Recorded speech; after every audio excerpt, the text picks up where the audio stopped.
Okay, folks, welcome to Market Wrap for the 14th. Okay, it's Fed Day. We got the announcement as we expected. There would be no rate hike. I mentioned that as recently as last night. There would be no rate hike. They took a pause. They're done. They're done. While they came out and they said that they were looking forward to possibly one, two, maybe even three more rate hikes this year, I doubt it. And the market doubts it as well. And I'm going to tell you why in a moment. But first, before we get into the charts, I want to talk to you about the knee-jerk reaction. Generally, when you have a binary event being like an earnings report, a Fed meeting, something that could really shake up the market, that is a binary event.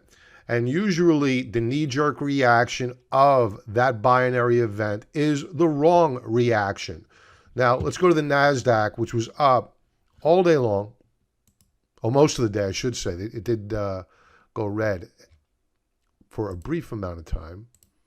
So here's the NASDAQ. Just use a 5-minute chart. You can see that we got the Fed announcement, what happened, equities sold off, and then they just ripped up higher. If you would have shorted into this weakness, you would have had your face ripped off. This is why I always say, never trade the knee-jerk reaction because it's usually the wrong reaction. So let's get to the charts. Okay, so the next Fed meeting is going to be in July, and the expectation by the market is that there will be a 35.5% probability of the Fed doing nothing, 64.5% of an increase of a quarter basis point hike. This changes literally day to day. So it's a long time between now and July 26th. We don't want to put too much emphasis on this right now. So we got the report.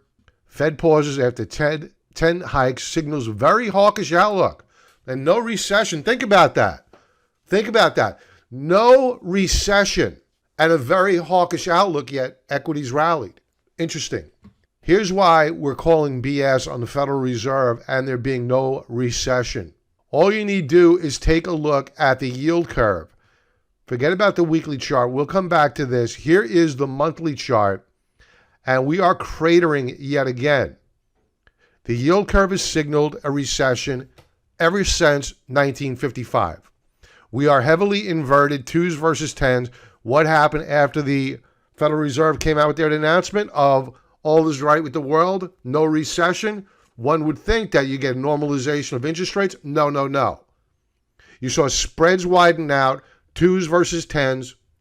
This is the bond market saying there's something very, very wrong, very, very wrong with this economy. So what might it be? What could it possibly be? I would argue that in all probability, it's the banks.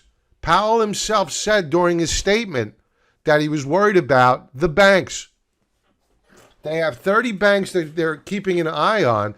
They had to stop increasing interest rates. He said it himself. Inflation is still way too hot on the PCE core measure. That's the Federal Reserve's favorite inflation gauge, not the CPI. So what did the banks do on today's news? Outside reversal bar.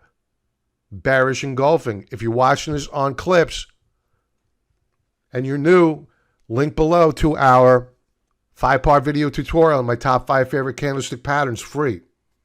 So this would imply that the KRE, the regional bank ETF, is going to go lower. But I want to play devil's advocate here for a second because there's another way of looking at this, and that we may have an inverted head and shoulders setup. Here's a neckline, and here is the left shoulder, right shoulder forming. Here's the head. So if we begin to break down here on the regional banks, that's a problem. That's the market saying, hey, in all probability, this is where the problem is for the economy. Even the larger banks, the XLF, they closed down today. No rally. They were higher, closed lower, bearish price action. And they closed lower on volume. So clearly the bond market is speaking volumes right now vis-a-vis the yield curve. There's a time bomb out there. The question is, what is it? And part B of that question is, when does it go off? Now, last night, I was talking about the machines and that the machines were beginning to go from sellers of consumer staples to buyers of consumer staples. And today, the XLP, the Consumer Staples Select ETF, rallied over a half percentage point. Keep an eye on these names. I think that you're going to continue to see buying of the staples names. So members will be doing some analysis of good stocks to buy. We did sell Target yesterday. It did move up again today, but I don't like that stock. Too much headline risk around it. We'll find either another company that's got better technicals than the XLP, or we'll just buy the XLP. The other sector I mentioned yesterday that the machines were beginning to build positions in was the healthcare select sector. That pulled back today after a nice healthy rally. So we'll look for a possible entry point. We'll keep an eye on the readings from the machines. Are they continuing to accumulate both short and long term? If so, we want to follow along for the ride. Moving on to the 10-year yield. After a big move higher yesterday, we did get a follow-through to the upside, but it couldn't hold gains. Initially, yields rallied on the Federal Reserve news and then pulled back when they all called BS on Powell's hawkish guidance. As for the TLT, no follow-through to the downside. Good, healthy price action on volume today. So it looks as though bonds are probably going to move up higher. TIPS also closed up higher. Bearish price action yesterday, inside bar today. So what is this telling us? What it's telling us is that they're not buying the fact that the Federal Reserve is going to be hawkish moving forward. They're beginning to price in the reality, and the reality is the Fed's done.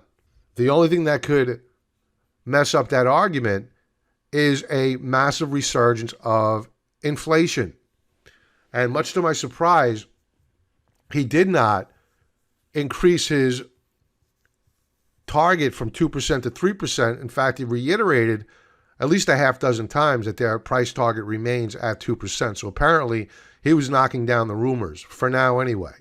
How else do we know that the market's called BS on Powell? Well, if they believed that he was going to raise rates, the dollar would have rallied, and it didn't rally. It fell apart today, closing down nearly a half percentage point on massive volume.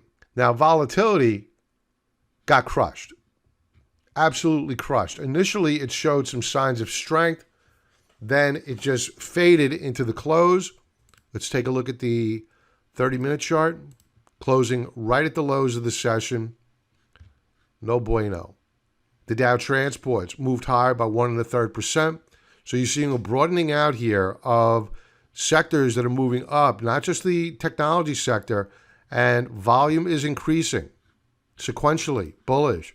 Dow Jones Industrial Average pulled back. A lot of this had to do with United Healthcare. Volume pretty heavy.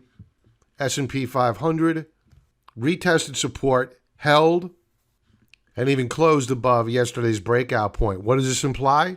It implies that we're going up higher. The triple Qs, bullish. If you enjoyed this clip, please check out the full version in our members area by signing up for our 14-day free trial offer.